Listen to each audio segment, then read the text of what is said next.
Just because the girls are home doesn't mean that all of our partners aren't still actively involved in this investigation. And I'll take your questions. Is the vehicle description the same? The family's been helpful, and the girls have been helpful. Is the vehicle description the same? We did not release any vehicle descriptions from me or the sheriff's office, and so we have not ruled out any types of vehicles. And again, there's details of the investigation that we're not going to give out. Are you still looking for multiple suspects? That We was released earlier. we're looking for the perpetrators of the crime. More than one. Could be multiple, or Again, we're looking for the perpetrators of the crime, and we're not going to give out any details of the investigation. Are you seeking any help from the public? Oh, we're always seeking help from the public. I think I've been pretty open about the fact that we as law enforcement, no matter where you are in the country, we need the public's assistance, because the public, that's just that many more sets of eyes. That's many more people that are talking to each other at work, talk to each other when they get back home, see things as they pass around. So if anybody has any information, you have already published out the numbers for here, but they definitely can call 315-379-2222 to get into Central Dispatch. What should they be looking for? Anything. They just we all should be aware of who our neighbors are. We all should be aware of activity that seems strange, seems out of the ordinary. Anything that just doesn't fit. People, maybe people that have just been that much more recluse over the last few days. There's a lot of things out there that if people just sit back and look at the oddity of it, maybe that they can see that maybe they need to make a phone call to us. We'll quickly go through it and make sure that whether or not it's got any value to it. That's what we do, and we have lots of people here from the county sheriff's office to local PDs to the FBI that are all here to assist us and to bring closure to this. What new details can you tell us about what witnesses saw yesterday when the two girls were dropped off? Anything about the car, who might have been driving it? No details. No details that we're going to give out in regards to the investigation, and no details have been given from this office. Could you confirm anything about the white four-door sedan actually being a red four-door sedan? No details at all.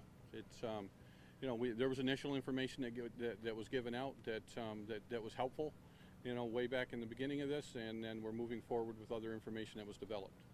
Sheriff, how would you characterize the status of the investigation right now? Where are you focusing? Are you still focusing in St. Lawrence County, or is it branching? We're active in St. Lawrence County. We're still looking at leads outside the county, but we're very active within St. Lawrence County and aggressively pursuing this investigation.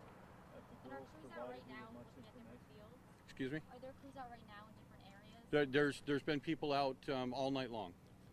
Since the girls were recovered, it's never stopped. Have the girls provided you with some good information? The girls are in good health, and they've been helpful to us.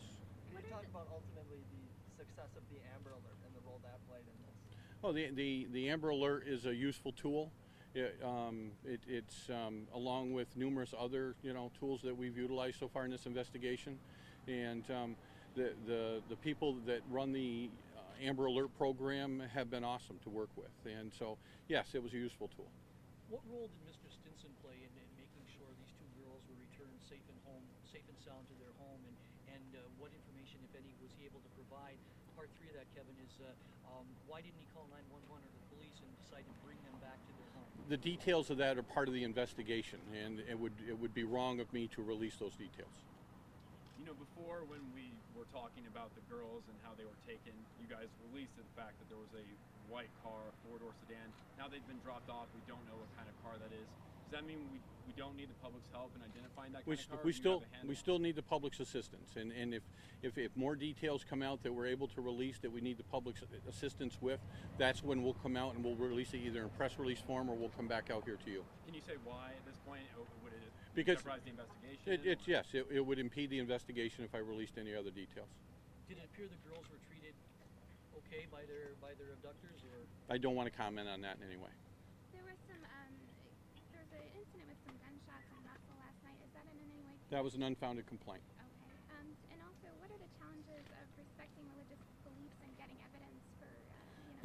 We're always conscious of the Amish ways and the Amish, rules, and so we're conscious of those, and we work with the family around that. How much of the time frame have you been able to piece together from what the girls have said? It's an active investigation, and we have really good people here, so things are being completed. How important was it for Mr. Stinson to bring those two girls back and reunite them with their family? Well, it's obviously it's important. Anytime the main goal was to do what? What were we all here for? We were all here to make sure that we got the girls back, and if that was part of how it went down, then that was helpful. Can you tell us anything about the original? Mr. Stinson had said the girls wandered up the road, they knocked on his door, they were cold and wet. Can you confirm any of that, or just touch on any? I can only confirm that I know the area, and it's like the majority of this county. It's rural. It's rural, and even when there's a group of housing or a hamlet, it's still rural. So that's the only thing I can confirm. Can you tell us what you're doing as far as your investigation is concerned with like roadblocks, door-to-door, searching any specific areas? I would just say all the above. All of the above. Where necessary, every tool and every investigative technique and every patrol technique will be utilized. How confident are you in finding the perpetrators? We're always confident in our investigations. We're always confident in our investigations. I think those are the words I used for you yesterday.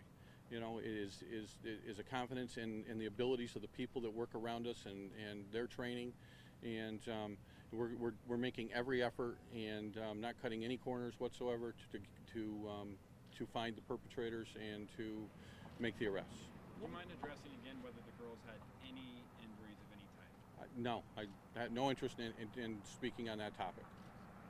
What would you say to the abductors right now, Sheriff, as you continue to tighten the net and throw the net a little wider? I would have no comments for whoever the perpetrators are. Just the fact that it's an active investigation, and we're going to make every effort to bring this to closure. Would it be in their best interest to turn themselves in?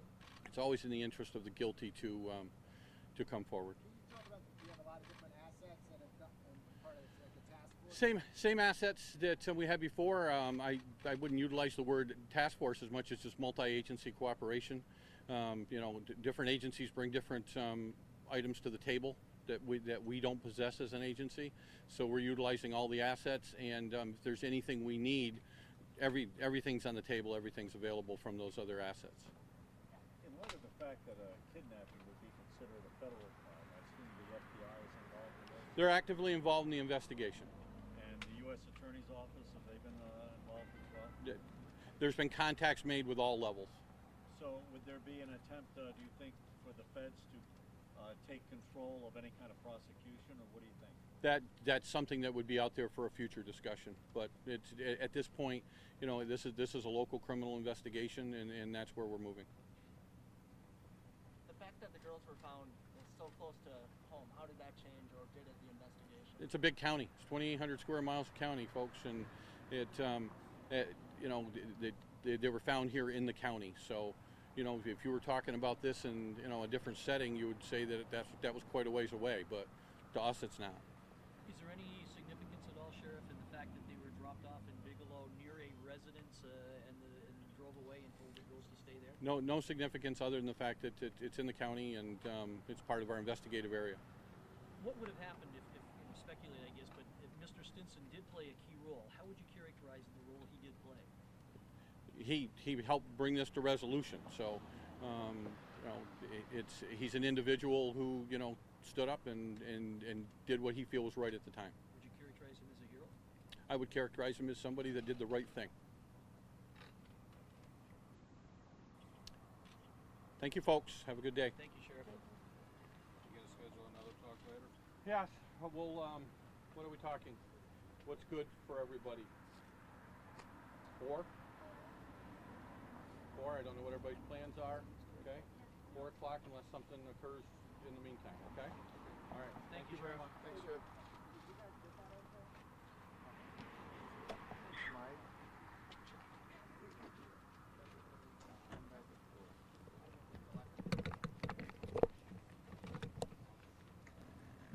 You still there, Martha? Oh, good. It worked. How'd you hear? You need to go live? Oh. Yeah, I mean, basically the questions were, what's going on, and the answer is, it's an ongoing investigation. I hear that. What's that? Wait, let me take out speaker. What'd she say? Oh no, it's good. Oh, What'd you say the last time? I missed that last Shoot. piece. What did you just say? Because I had you on speaker. I didn't hear that last thing you said. Yes. Yep. Right, yeah, exactly. You want this off of here? Thank you.